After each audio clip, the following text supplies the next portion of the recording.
চলুন আজকে একটা দারুণ সুন্দর ইংরেজি শব্দ শেখা যাক। আচ্ছা, এমনটা হয় না যে কোনো জায়গায় গেলে, ধরুন একটা ক্যাফে, জায়গাটা দেখতে কি যে ভালো লাগে। এই যে একটা বিশেষ সুন্দর লাগার অনুভূতি, এটা বোঝানোর জন্য ইংরেজিতে কিন্তু একটা শব্দ আছে। আর সেই শব্দটা হলো অ্যাস্থেটিক। চলুন এটার মানে কি আর কিভাবে বলতে হয় সেটা জেনে নিই। একদম সহজ করে বললে, অ্যাস্থেটিক মানে হলো সৌন্দর্য বা শিল্পের ধারণা, কোনো কিছু দেখতে কেন সুন্দর লাগে সেই ব্যাপারটা। মজার ব্যাপার হলো এই একটা শব্দের কিন্তু দুটো আলাদা ব্যবহার আছে। চলুন দেখি।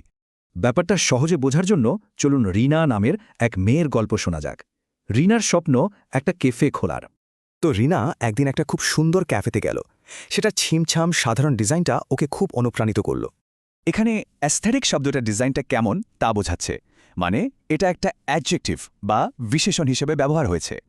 এরপর রিনা নিজের ক্যাফের জন্য পরিকল্পনা শুরু করল। সে ঠিক করল তার ক্যাফের স্টাইল হবে আধুনিক আর ছিমছাম। এইবার দেখুন, এখানে এস্থেটিক শব্দটা একটা নাউন বা বিশেষ্য। এটা দিয়ে রিনার নিজস্ব স্টাইলটাকে বোঝানো হচ্ছে। তার মানে রিনার এস্থেটিক হল তার স্টাইলের মূল ধারণাগুলো, যা তার ব্র্যান্ডকে একটা আলাদা পরিচয় দিচ্ছে।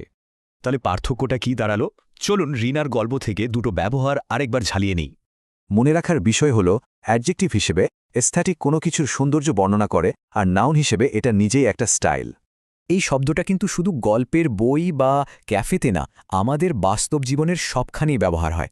বড় বড় ব্র্যান্ড, শিল্পী, এমনকি সোশ্যাল মিডিয়াতেও সবাই নিজেদের একটা আলাদা এস্থেটিক তৈরি করে পরিচিতি পায়। এখন থেকে চারপাশের যে কোনো সুন্দর জিনিস বা স্টাইলকে বর্ণনা করার জন্য এই নতুন শব্দটা ব্যবহার করা যাবে।